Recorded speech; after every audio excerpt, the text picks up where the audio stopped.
suprême, messieurs les premiers présidents des cours d'appel,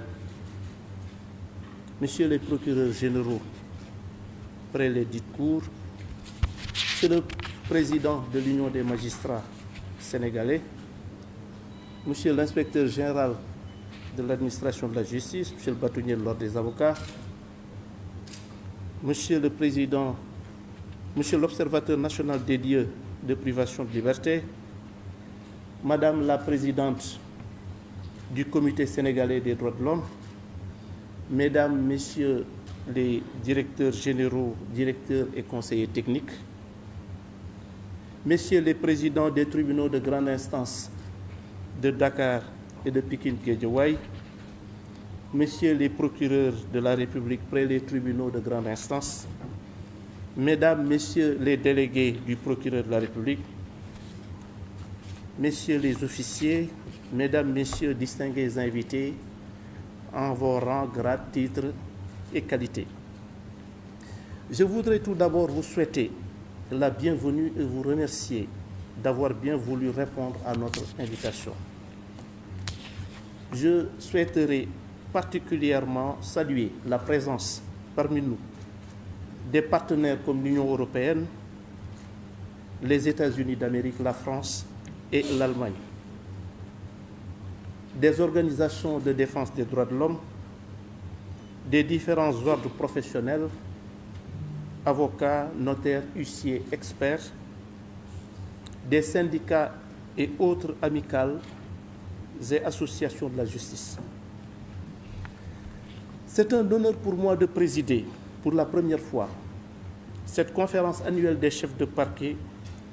qui, comme on a l'habitude de le dire, constitue un creuset privilégié d'échanges et de discussions pour évaluer et, si nécessaire, réarticuler la politique pénale du gouvernement et l'exercice de l'action publique. Je suis d'autant plus honoré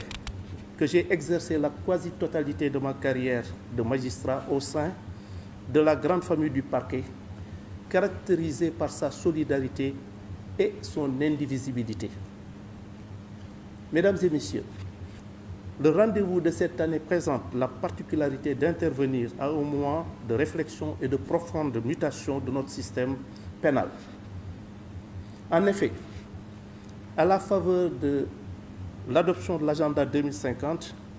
son Excellence M. Bassirou Diomaye Diakhar Faye, président de la République, a engagé notre pays dans une dynamique de transformation intégrale dans laquelle la justice est appelée à jouer un rôle primordial, comme en attestent les recommandations issues des assises nationales. La rencontre de cette année s'inscrit donc dans la lignée des ambitions du président de la République qui, dès son accession au pouvoir, a réaffirmé l'importance d'une justice indépendante, capable de garantir les libertés fondamentales et l'équilibre social, mais aussi et surtout de participer efficacement à la mobilisation des ressources et à la sauvegarde des deniers publics. Ce sont ces orientations chères au chef de l'État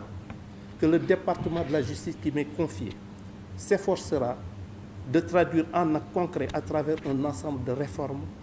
et d'initiatives. L'objectif visé est, d'une part, de mettre en place un système pénal capable de garantir la maîtrise de la population carcérale en vue de l'amélioration substantielle des conditions de détention et,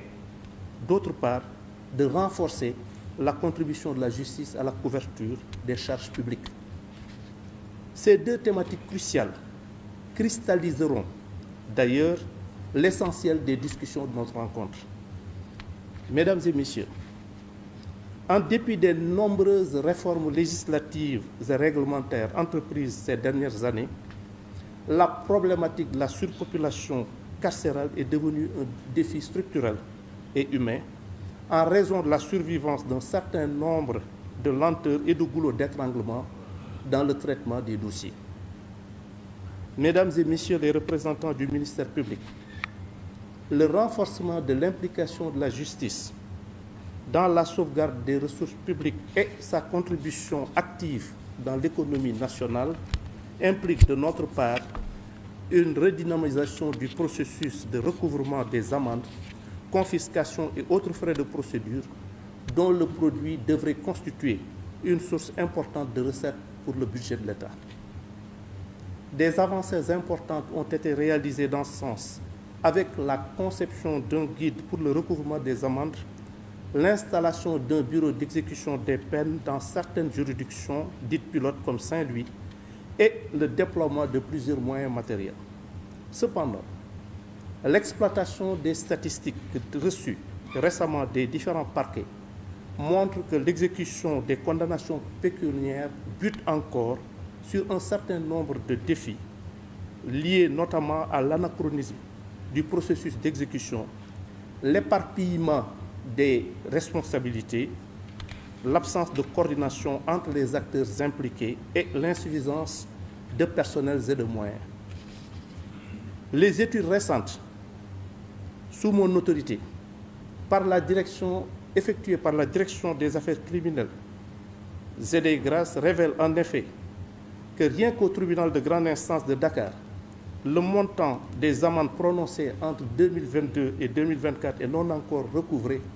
s'élève à plus de 3 milliards de nos francs. Cela renseigne, mesdames et messieurs, aussi bien sur l'importance de la contribution que la justice peut apporter à l'économie nationale, mais aussi et surtout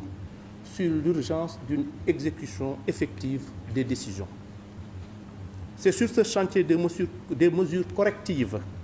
et des bonnes pratiques pour un désengorgement progressif des prisons et un recouvrement effectif des condamnations pécuniaires que je vous engage, mesdames et messieurs les représentants du ministère public. Je reconnais tout votre dévouement à la tâche et la qualité du travail que vous abattez quotidiennement, le plus souvent dans des conditions particulièrement difficiles. Il me semble toutefois important de partager avec vous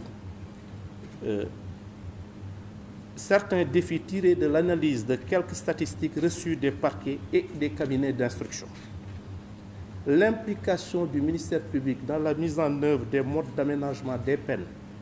destinés à récompenser les efforts de resocialisation fournis par certains condamnés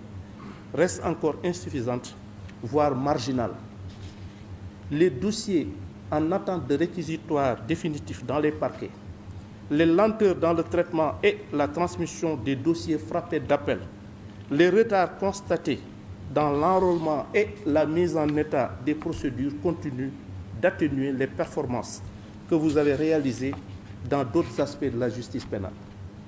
Enfin, votre implication dans le suivi du bon fonctionnement des cabinets d'instruction en relation avec les autorités compétentes reste encore un défi majeur pour lutter efficacement contre les longues détentions préventives. Mesdames et messieurs, pour la prise en charge de ces défis, je voudrais vous réitérer ma disponibilité et mon engagement, ainsi que l'attention particulière que j'accorde à vos préoccupations et aux propositions pertinentes que vous ne manquerez pas de formuler dans le sens d'une maîtrise de la population carcérale et d'une exécution des sanctions pécuniaires. J'espère que d'ici la prochaine conférence, nous aurons franchi ensemble un cap important dans ces domaines. Sur ce, je déclare ouverte la conférence nationale des chefs de parquet portant sur les thèmes redynamisation des bureaux d'exécution des peines et réponse à la problématique de la surpopulation carcérale. Je vous remercie de votre aimable attention.